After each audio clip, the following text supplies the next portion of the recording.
So ayun na nga mga kuano. So dito nakuha yung nickel bar na dalawa. So inumpisa na namin ngayong araw, hindi namin papalagpasin at i-check namin sa ilalim, no? Sa mga ganitong trabaho, napakasimple lang, bubungkal ka lang at malapit naman sa ilog. Kapag nainitan, nandigo ka na lang, no? Pero dito nakuha yung nickel bar. Mga 7 feet daw yun, pero may tambak pa ito. Ito tambak pa lang. Ayos. Ito yung pang-apat na araw natin dito. So mayroon kaming titingnan dito. Yan. Pero bago yan, di pa kami nakalalim. Unang araw namin makakuha, may titingnan kami dyan. Dyan nakita yung nickel. So titingnan namin ulit kung nandyan ba yung nasa baba yung item. So bago yun makakuha, tutulong muna kami dito sa bayanihan sa paggawa ng tulay. Kasi nung lumakas yung tubig makakuha, inanod yung tulay nila. So pag gumawa sila ng tulay dito makakuha, ay yung may maapakan ka lang, tapos may mahawakan, patulay dyan sa mga palayan na yan makakuha. So yun, kapitan natin sila.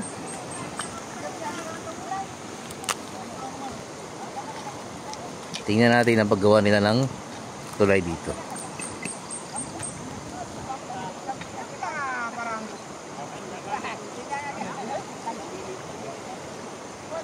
So yun yung gagawin nilang tulay, no? Papunta doon, isasabit nila. Ayun, no? So hindi nila naisabit. Ang problema, hihilain nila ulit yan. So mayroon dong naglangoy para isabit yung isa, no? So yun lang yung problema mga kuya, yun, no? Paano nila may lagayan dyan?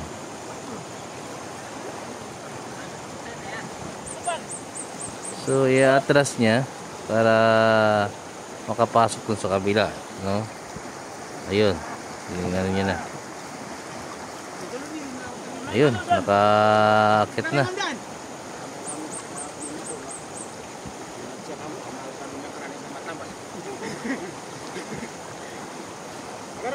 Kami pun kami akan kami sama mata, Pak. Kami ada tidak? Ada. Ada.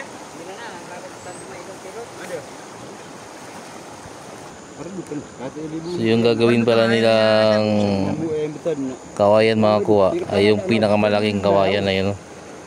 Napakalaking kawayan. Papunta doon.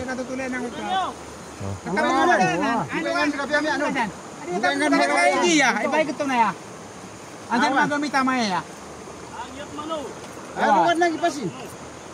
Anak di bangukit. Islar ka tali aja. Kena kang gamit dyan. Apa gulung ya? Dila tanong yan mito lod. Dila nga sa puwata. Ano cewek bro? Amo ka na buwango. Di ko ingat na na. Ingat din. Kate bisa putulong na. O turun din. Atas kena. Jaga dok.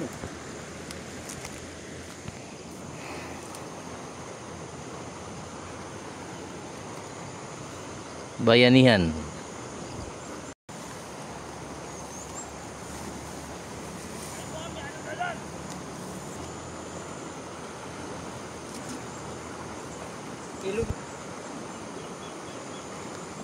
So yun mga kuha, naayos na nila at makakatawid na sila dyan. Napakabilis nilang gumawa ng taytayan, pero napakalaking kawayan naman nilalagay nila. Kumbaga yung kawayan na yan yung pinaka kawayan ng mga Hapon niya noon, yung ganyan, laki, baka lalaki. Lagi naman ipagtanong ang anak ko. So yun mga kuha, babakuin nila dito mga kuha, so nag sila ng bako. Ayan na yung bako.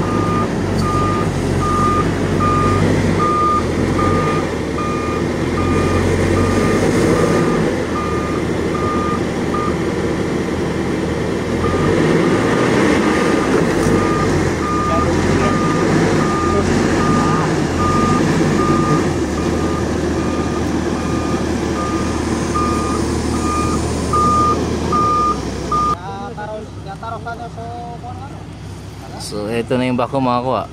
So ang target, ito yung hinukay nila. So para mapadali yung trabaho, kasi may mga trabaho pa kami,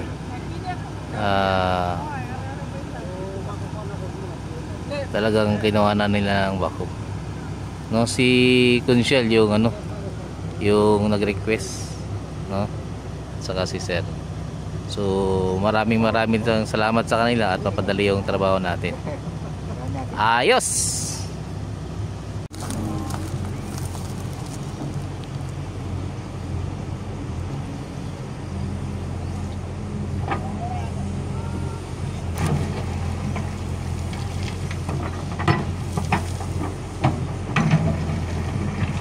Bako talaga, wala, ganyan lang yan. Maubos ka agad.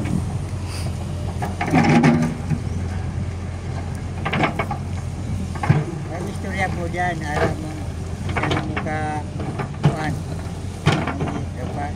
anong i-epa kalong bago, kasi may kalorihan sa kanina, Oo. tignan na, maka siyam-siyam na tanak. Oo.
Kapag bako talaga mga ano, mabilis yung trabaho.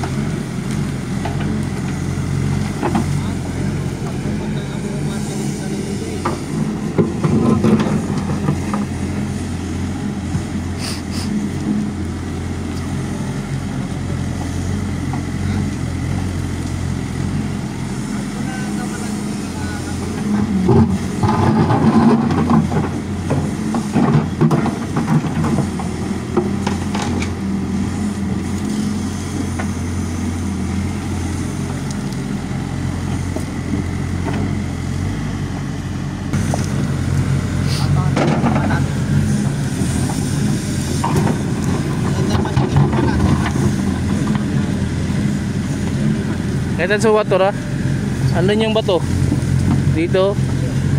So, tama nga yung doon. Ayan yung bato, ayan o. Oh. Oh, bato.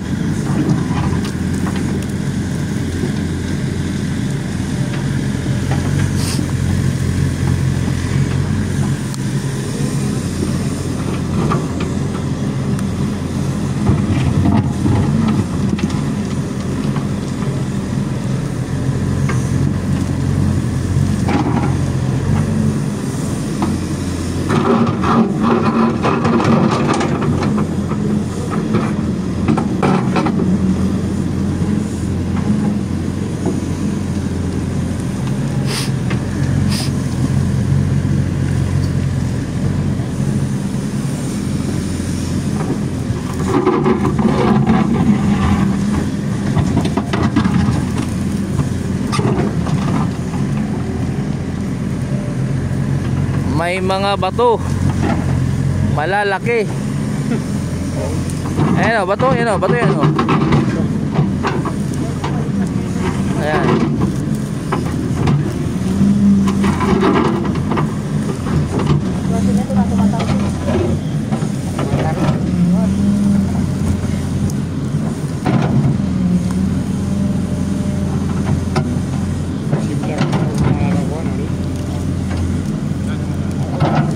Hindi mo tiyang mag-ibig.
akong kuan. Yeah.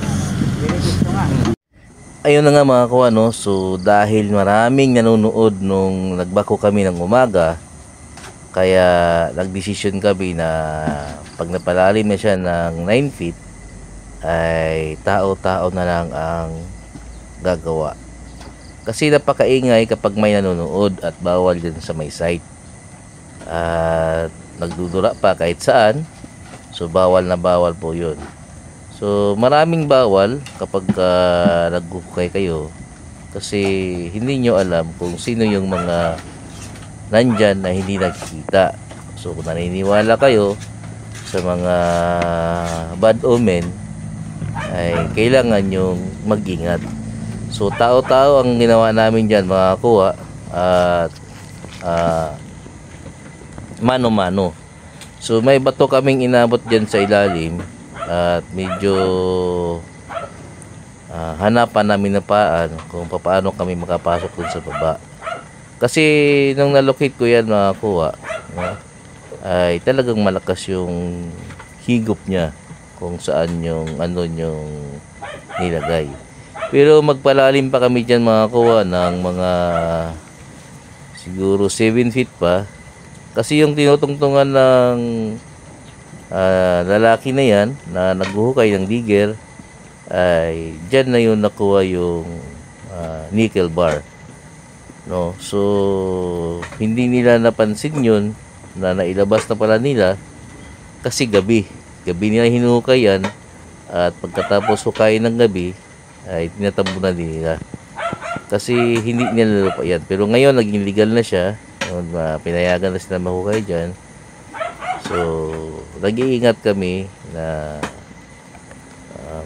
pinag-iingatan namin yung trabaho namin dyan. So mano-mano ang ginawa namin at gabi. Nagdesisyon kami na gabi kami na maghukay. So dyan mga kuwa, no, napansin ko lang nung gabi, mga 2 gabi, no, pati umaga ay mayroong drone dyan na lumalapit sa amin. Hindi siya makita kapag gabi, no? Lalo lang hindi makita pag umaga. Kasi parang kakulay niya yung parang kumikintab lang siya. Pero hindi siya talaga makikita, no? Parang salamin. So pag umaga naman hindi lumalapit yan. Kapag gabi siya lumalapit. Hindi namin matukoy kung ano yun, kaya binidyo ko na lang. So dyan na site ko ay tingin ko ay positive talaga. Sa detection ko positive talaga, at sa mga nakuha na nickel bar bilang palatandaan. So yan mga kuha, yan yung drone, no? Kung nakikita nyo yung kumikintab-kintab na yan, yan yung drone na lumalapit sa amin, no, kapag gabi. So nung una masyadong malapit yan, hindi ko nakuha ng video. Nung na-video ko siya, lumayo na siya. Ayun, lumayo siya. So yan yung drone na lumalapit sa amin. So yun mga ka, maraming salamat sa inyo at magandang araw sa inyo lahat.